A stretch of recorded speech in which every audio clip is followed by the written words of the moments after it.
Good morning, students. So today we are going to do next chapter of our English channel. All right, course book of class 8. So one chapter, one poem we have already done, right? The night voices that we have already done. Now today we will do our next topic. This is Unit 1, Section B, One Summer Night. Okay, which is written by Ambrose.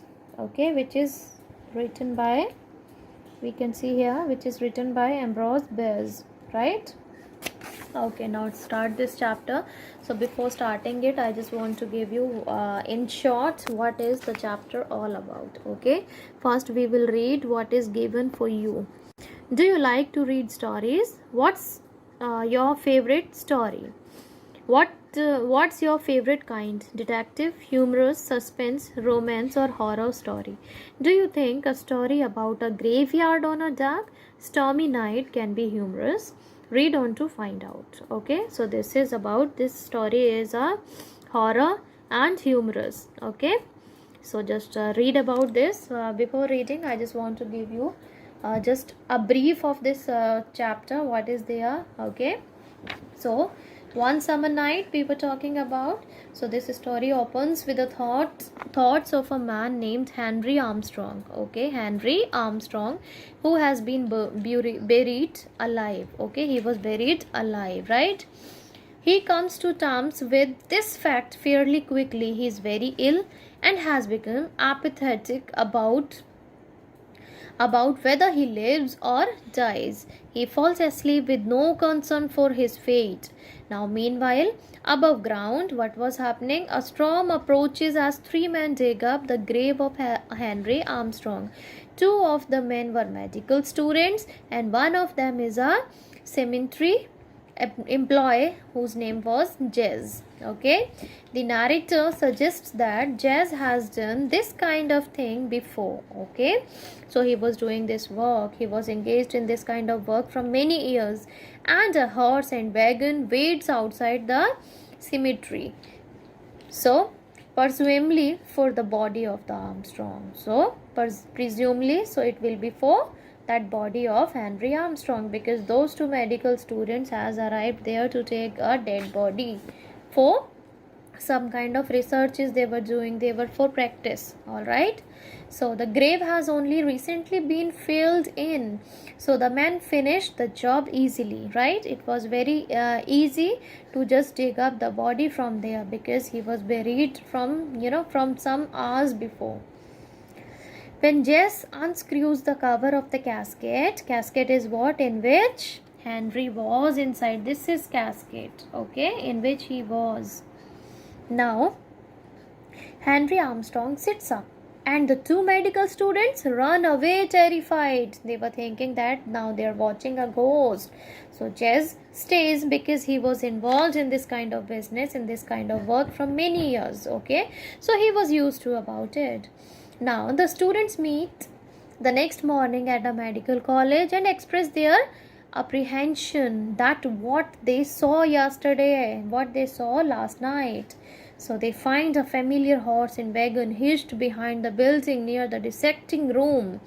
When they entered the room, they find Jez, and who demands to be paid. He was demanding to be paid because he has done some work for them, and without paying anything the two boys ran from there. So he was demanding for the money that he has done work for them.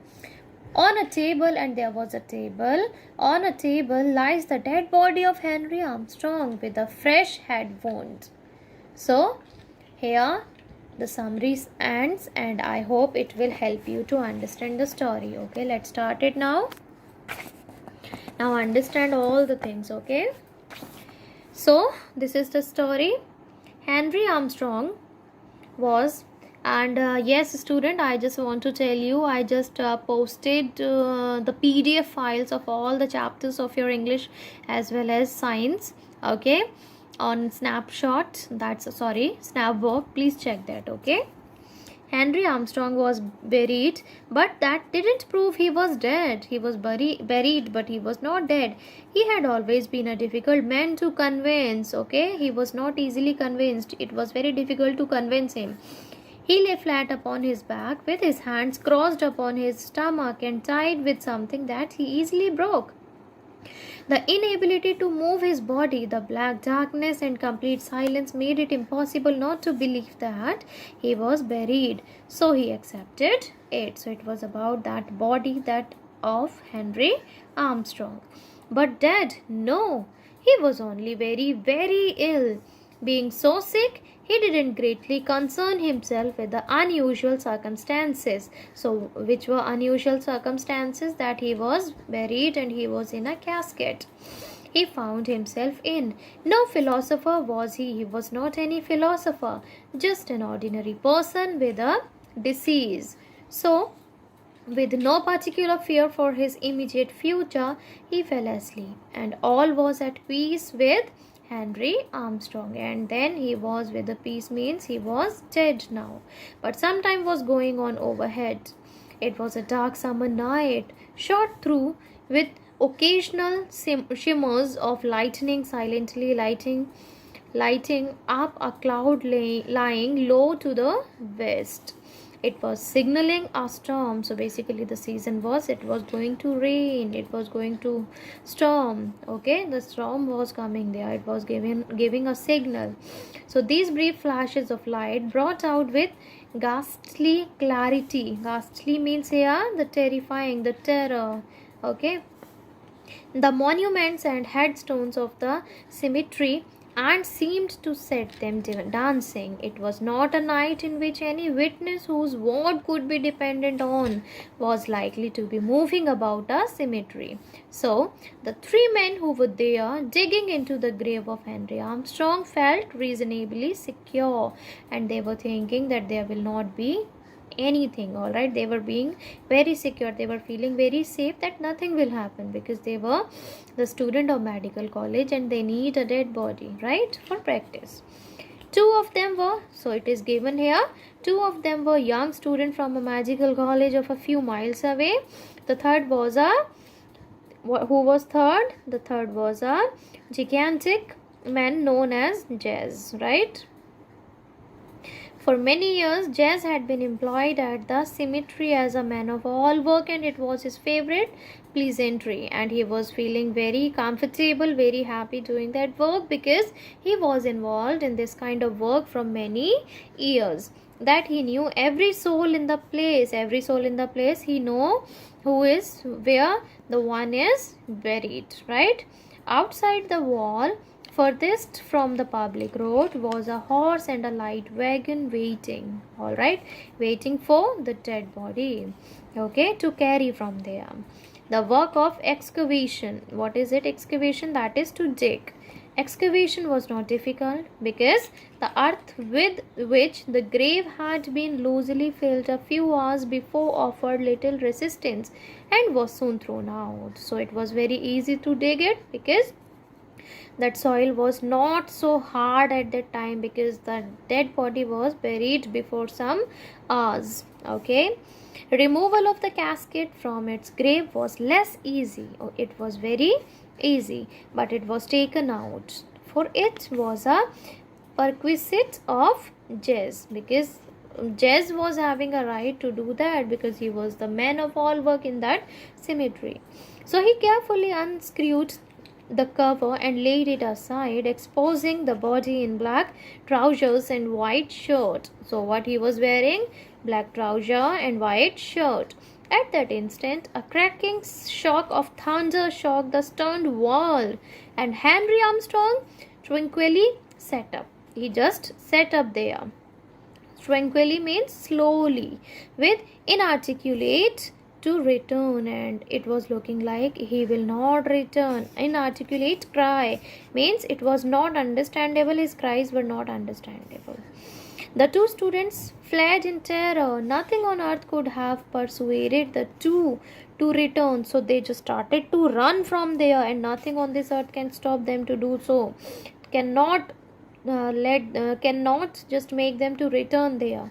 But Jazz was of another breed. But Jazz was of another breed means here he was not terrified. Okay, he was just habitual. He was habitual of that kind of work, and he was not at all afraid. Okay. Now, what happened? In the grey of the morning, the two students, pallid and haggard from anxiety and with the terror of their adventure still beating tumultuously in their blood. It is very noisy, and pallid and haggard, that's pale and tired. They were very pale and very tired. They were terrified at night. They were thinking they have seen a ghost of Henry Armstrong. Right? So met at a medical college. They met at the medical college.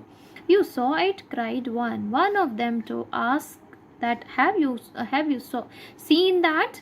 God, yes. What are we to do now? What we will do? Yes, I also have seen that. They went around to the rear of the building, where they saw a horse and a wagon hitched to a gatepost near the door of the dissecting room. Now they have gone back at the building. So mechanically they entered the room, and then they entered the room. On a bench, what they have seen there on a bench? On a bench in the semi-darkness means somehow it was dark, sat Jazz. He rose, grinning all eyes and teeth, and he was very angry. Why he was very angry? I am waiting for my pay, he said. He was waiting for the money because he was not paid, right? As he has done the work, but he was not paid, so he was very angry. Stretched on a long table lay the body of Henry Armstrong. Yes, he has brought the body also, the body of Henry Armstrong. The head defiled with blood. The head was filled with blood and clay from a blow with a spade. Now, spade is what? This is spade. Okay, this is spade. Right? So, finally, the two students got their dead body in this way. Right? Then, it might be that Jazz has hit the head of Henry with this spade. That is why head was bleeding, and we can see the mark also on this spade, right? So in this way we have read about the story. Okay, this is the story, which is an edited version of One Summer Night written by Ambrose Bierce. I think this will be clear to you.